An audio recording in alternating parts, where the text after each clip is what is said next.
Okay, I'm doing something that I don't normally do when I'm playing these games. Usually I just like to have my ending, whatever I find, be that, but as you could probably tell from what I recorded, I wasn't satisfied, and I looked online, and apparently there's some context I missed. So, I know what to do to get it, so let's take care of it. So...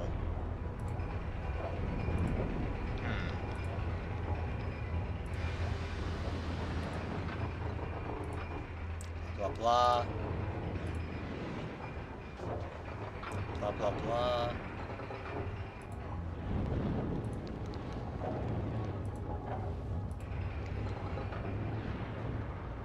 Could you forge a weapon that would kill me? Yes. Really? How? I would need a drop of your blood. That is all. Very well. The tool of your destruction has been forged and educated. It is not enough. What do you mean? The magics that keep your heart beating and mend your flesh are strong. You must sink the blade into your body only within a shell where you are cut off from the planes. Why? The reason is not known to me, yet both the weapon and the planes are necessary for your destruction. Where would I find such a shell that separated me from the planes? That is not known to me. Yep, so apparently if I had done that... Portal detected. Yeah, shut up, Torment. Apparently if I had done that, I could have...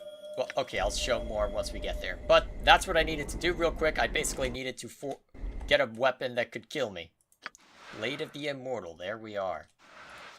Out of curiosity, Dakan, identify please. This is the strange blade that the Iron Golem forged using a drop of your blood. It is an ugly looking weapon, shaped so it resembles one of the symbols on your left arm. Black veins worm their way across the surface of the metal, and the edge looks so dull that it couldn't even cut warm butter. It pulses slightly as you hold it, like a heart. The golem claimed this blade could even slay you, provided it was used in a place that was cut off from the rest of the planes. Wait, I could literally talk to it?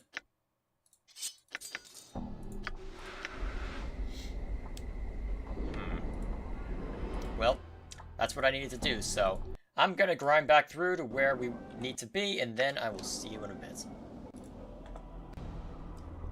Okay, thus we have everybody dead here. And now comes the fun part.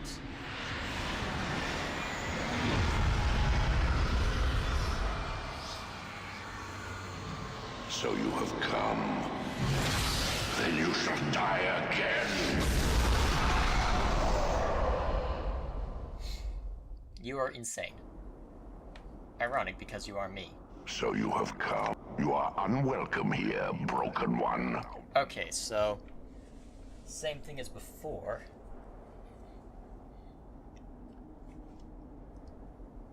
Come along then. Are they dead? Yes. Unlike you, they have but one life. And they wasted it for your sake. Why did you do it? Okay. Blah, blah, blah. I've seen this before.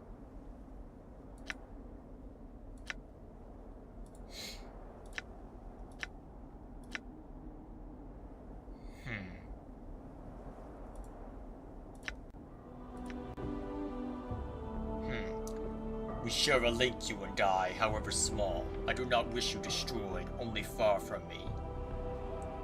If we're linked, then... So you didn't want to kill me because if I were to die, that link would be broken. You cannot die. Well, if I cannot die, then you can't exist. You're my mortality. Perhaps once. No longer. I have changed. I have transcended and become something greater. Perhaps so, but at your core, you are still my mortality. If I die, you die. You know nothing of what you speak. Your words are hollow, as is your shell. I think I know exactly what I'm saying. If I were to be destroyed, you would be destroyed. You listen, but you do not hear. Know that you cannot die. Actually, I can. Now. I had a golem forge a weapon that can kill even me. All it needed was to be brought to a place cut off from the rest of the plane, so my immortality could not draw upon other lives. And here I am. You lie. Do I? Look upon this blade. See its nature. If you are as all-knowing, as all-powerful as you claim, then you will know this is the weapon that can unmake me. And since we share a link, it is the blade that can unmake you. You would not dare such a thing. I will use the blade on myself if you do not surrender to me. You and I will both be destroyed. It would be a fool's gesture. Your death would have no meaning. As I see it, I have two choices. Either I kill myself with this blade, or I let you kill me again and again, losing what few pieces of my mind I have left. I think I prefer the quick death, unless you have a third solution. There is no resolution to this matter. You will surrender the blade, then you will submit. You will leave this fortress, and you will leave without your memory. There is no other solution. There is one other. Reunite with me. We will become one again, as we were meant to be. You know not what you do. If we are reunited, then it shall be an ending. There shall be no future for us. We shall go on to further torments. It is better that happen than the multiverse continue to suffer because of us. If we become one, we shall suffer. There is too much of the nature of the first one in us for us to be saved. We shall be damned. You know not what you do. No, I know very well what I do, and I think this is the only answer. Prepare yourself. Know that I have always hated you, broken one. When we are one, I will continue to hate you. When your shell dies at last, know that I shall take pleasure in your death. I can live with that, and so can the planes. Know that my hatred for you will unmake the planes. Prepare yourself. We shall be as one again, until the last moments of life. Before we do, what of my friends? Is it possible to save them? I am mortality itself. The nature of life and death is something I know well. When we are one, my knowing shall be yours. Very well. I am ready to become mortal again.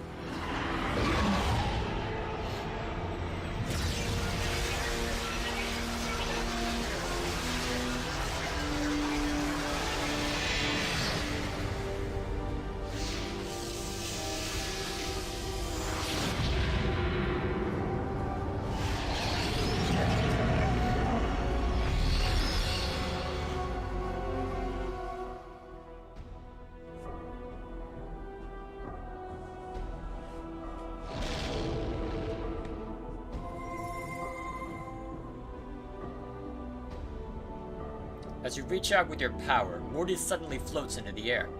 Hold up, Chief. You don't need to resurrect me. I was, just kinda lying here, you know, listening to you two. You were feigning death. Well, you mean about ready dead. And, Chief, what happened to your voice? I'm something else now. Time runs short, and soon time and fate will catch up with me. I will return you to Sigil, Mort, if you wish it. Return me? What about you? Come on, Chief. I may be a coward, but there's no way I'm leaving you in this place. Many are the crimes that were committed when my mortality and I were split. These crimes carry a price. You may not go where I will soon be. Well, I could go with you anyway, Chief, if you wanted me to. I mean, we've been through work. Not this time. Perhaps one day you and I will meet again. On another plane. But not now. Not to get all misty-eyed, but, it's been a pleasure, Chief. Morty stares at you for a moment, then sighs. Farewell, Morty.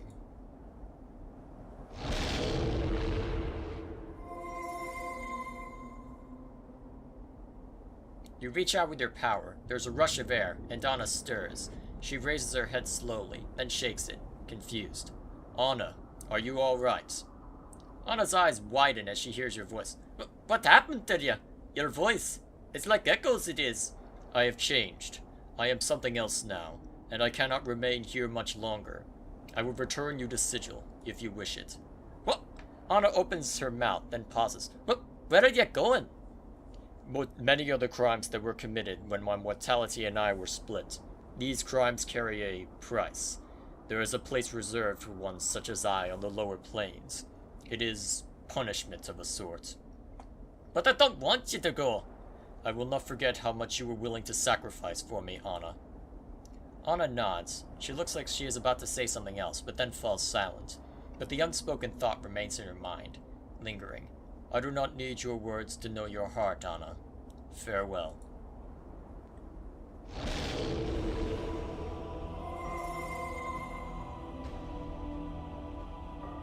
As your power touches him, Dakan takes a staggered breath, then looks up weakly. It looks like he's barely clinging to life. Awaken, Dakon of Scrotlore, last wielder of the Karak blade. As he hears your words, Dakon slowly nods. Your voice. Have you at last come to know yourself? Yes, it was a difficult thing, and it cost many lifetimes. Many suffered so that I might know myself again. The knowing of oneself is a difficult path. In knowing it, I know where I shall soon be bound. Time and fate come here even as we speak, and I will not be here much longer. I will return you to Sigil, Dakon, if you wish. Dakon falls silent for a moment. When he speaks again, his voice is sharp, as if severing a link. Know that once I owed you a debt. Know that you saved my life. And know that I followed you to settle that debt. I have paid for your life with mine. The debt is settled. Very well, Dakon. Our two debts were as one. You will leave this place with your freedom.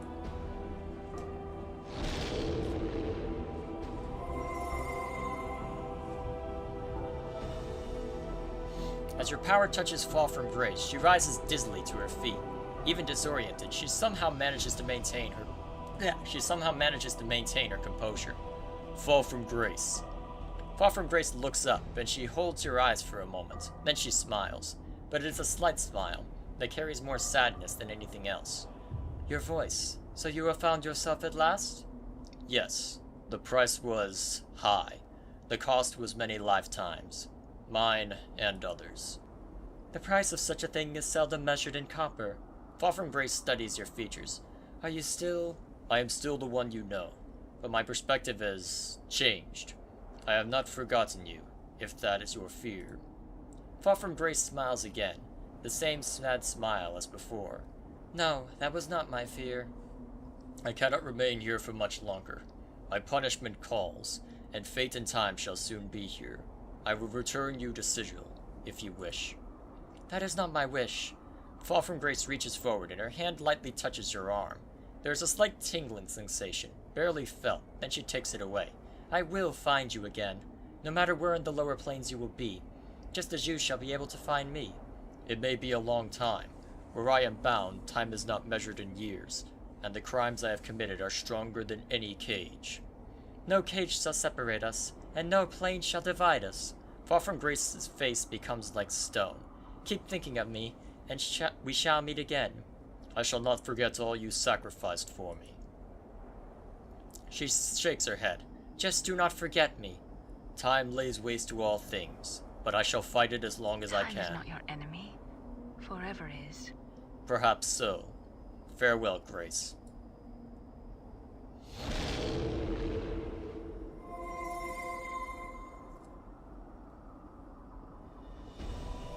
You reach out with your power, shaping the soul into Nordum's shape, slowly, until you feel it slipping back into the Modron's body. There's a shudder from Nordum's frame, and he springs to his feet. Nordum. Nordum blinks, then the shutters of his eyes clicking rapidly. Then the shutters dilate to points, as if he is squinting at you. Your voice exceeds standard recognized parameters. I have become whole again. I have changed, but I shall not be here much longer. I will return you to Sigil, Nordum, if you wish. Query, where is your next destination? Nordum will follow and protect you. I have committed many crimes across many lifetimes. I go now to a place of punishment. You cannot come with me. Branching query, do you not require or do you not want presence of Nordum? You cannot follow Nordum. It is not my choice.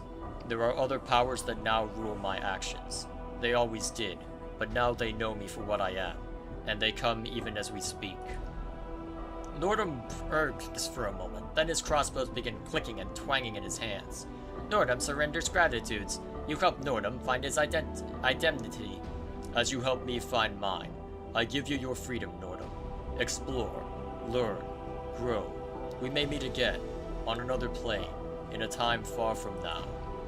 Response, heard and acknowledged. Nordum now awaiting said day. Hold on to your logic, Nordum. You will find it a greater shield than most of the passions that rule the planes. The issue no longer equals total logic. Farewell, Nordum.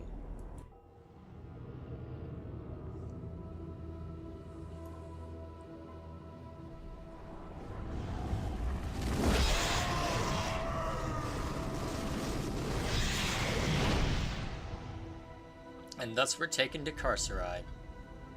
I'm pretty sure it's Carceride. It might just be the Grey Wastes. I'm not sure if there's much of a difference. Either way.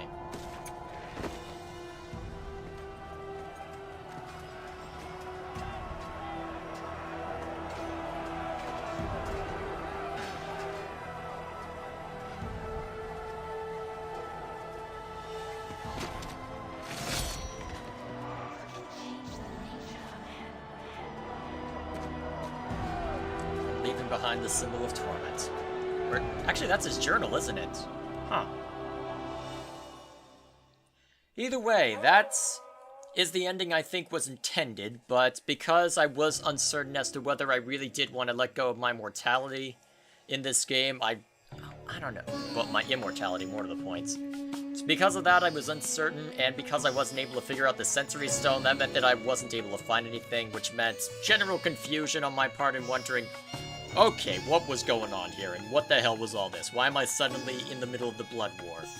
And honestly, part of me says this is a better resolution, but at the same time, I don't know what to think of it, because I like that the ending can change in that degree to where you don't even have to go up against the final boss fight. But at the same time, the path to do it, I don't know. I'm not sure if I really can accept it, because having to pick up a single item that can completely change the story, I don't know. If it could be changed in a more drastic manner, and if it wasn't relying on a single item, maybe I could accept it, but I'm not sure what to make of it, if I'm honest. I don't know. It certainly gives... Oh, Jennifer Hale's in this game? Oh, jeez, that explains why it's so easy to imitate her voice. Not that I did a good job anyway, but jeez. Jennifer Hale, you're in everything. Anyway, what was I talking about? Yeah, I lost my train of thought. But, it's hard to know. I mean, I know that they were strapped for time. As I was doing research afterward, I found that out. And I feel for the developers because having this released a few months after Baldur's Gate was released and being pressed for time in that degree, I can definitely understand why there are the limitations that there are. But, I don't know. What you have is still what you have. I'm not entirely sure how exactly I should or can judge it, if I'm honest. I don't know. It's a hard question. So, part of me says my first impression of the ending is meh, and I don't know. I feel very much bitter at the ending because of that, as I didn't get the resolution that I was hoping for. Especially since when looking at the music, you see good, bad, and indifferent ending and music for all of them, and then you find out, oh, they didn't have time to code that in. So I was going through much of the game wondering, good, bad, and indifferent ending. Maybe I should change how I'm doing things because of that. And then, suddenly, that's not even a factor. So, I still don't know exactly how to judge it. In all likelihood, this video will... Well, I don't know. It depends on my upload schedule. But in all likelihood, this video will come out after I've actually put the review out on my main channel. But I honestly don't know how I'm going to judge it at the time of recording. So, I don't know. Do I want to say the date? I don't know. I'm not going to reveal that kind of information. Because I finished games way ahead of time, so it's not like it's all that pertinent so long as I'm actually being honest with myself about how I felt about a game. Besides, giving it some space for me to breathe and think about it could be good for the critique. Either way, so that was Planescape Torment, and I honestly did have a lot of fun with it, and I would put this in my top 5 favorite games of all time, but I don't know. The ending really does color it in a negative light, so I'm not really sure what to make of it. Well, hopefully... Oh, you know what? When everything is said and done, I had a good time with it, and I'm glad that I played it. That's really what it comes down to. So honestly, can't ask for much more than that. So, I better go get to the next CRPG on the list. Oh boy, I've got so many to get through. I'll see you later.